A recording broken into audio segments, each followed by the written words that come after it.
Salut, salut, salut. Bienvenue dans ce premier épisode de Français en 3 minutes.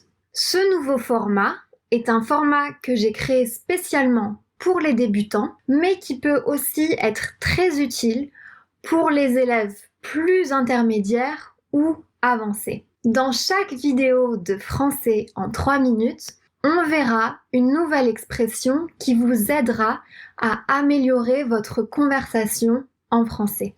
C'est parti! L'expression du jour, c'est il y a. Il y a. Aujourd'hui, je vais vous parler de l'expression il y a et de son utilisation. Il y a, ça se traduit par there is ou there are en anglais. On l'utilise au singulier comme au pluriel. Par exemple, il y a une maison. There is a house. Il y a des maisons. There are houses. Si on fait une phrase négative, ça devient il n'y a pas de problème.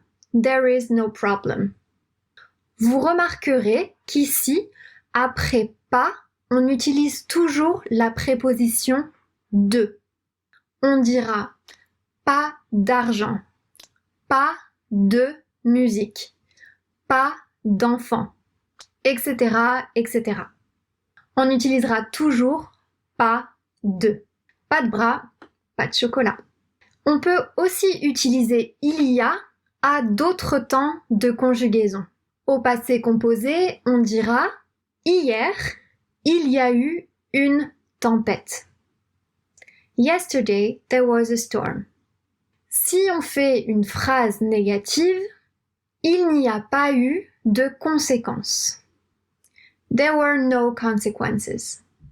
Attention avec la négation au passé composé qui peut être un peu compliqué parce que c'est beaucoup de petits mots.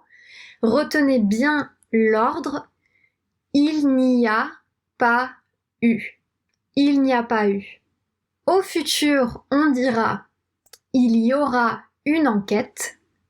There will be an investigation. Enfin, à l'imparfait, on dira il y avait beaucoup d'arbres autour de sa maison. There were many trees around his house.